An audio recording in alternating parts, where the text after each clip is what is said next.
ఎప్పుడైనా ఎక్కడైనా మీ చేతిలోనే వార్తా ప్రపంచం. మీ మొబైల్లో, మీ కంప్యూటర్లో, మీ టీవీలో.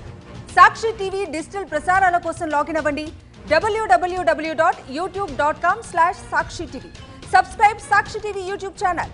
సినిమా ఇండస్ట్రీలో స్టార్డమ్ సంపాదిస్తే సరిపోదు, దాన్ని అలాగే కాపాడుకోగలగాలి.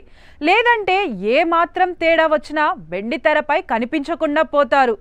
టాలీవుడ్ హీరో వడ్డే నవీన్ విషయంలో ఇదే జరిగింది. ఒకప్పుడు ఎన్నో హిట్ సినిమాలు చేసిన ఇతడు చాలా కాలంగా తెలుగు తెరకు కనిపించకుండా పోయాడు. ప్రముఖ నిర్మాత వడ్డే రమేష్ కుమారుడిగా నవీన్ ఇండస్ట్రీలో అడుగుపెట్టాడు. కోరుకున్న ప్రియుడు చిత్రంతో హీరోగా ఎంట్రీ ఇచ్చాడు. రెండో సినిమా పెళ్లితో నవీన్ గ్రాఫ్ అమాంతం పెరిగిపోయింది. మనసిచ్చి చూడు, స్నేహితులు, చెప్పాలని ఉంది, చాలా బాగుంది, మా ఆవిడ మీద ఒట్టు, మీ ఆవిడ చాలా మంచిది వంటి పలు సినిమాలతో ప్రేక్షకులకు మరింత దగ్గరయ్యాడు.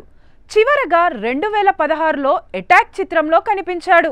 ఆ తరువాత వెండితెరపై కనిపించలేదు. 9 ఏళ్ల తరువాత ఇతడు విలన్గా రీ ఎంట్రీ ఇవ్వనున్నట్లు ఆ మధ్య ప్రచారం జరిగింది. కానీ ఇంతవరకు దీనిపై ఎటువంటి అధికారిక ప్రకటన రాలేదు. యాక్టింగ్ సంగతి పక్కన పెడితే నవీన్ నిర్మాతగా మారనున్నాడు. వడ్డే క్రియేషన్స్ పేరిట నిర్మాణ సంస్థను ప్రారంభించినట్లు తెలుస్తోంది. నటుడిగా కంబ్యాక్ ఇస్తాడనుకుంటే ఇలా నిర్మాత అవతారం ఎత్తి ట్విస్ట్ ఇచ్చాడంటున్నారు అభిమానులు. ఏదేమైనా సరే ఇండస్ట్రీలో నవీన్ సక్సెస్ అవ్వాలని కోరుకుంటున్నారు.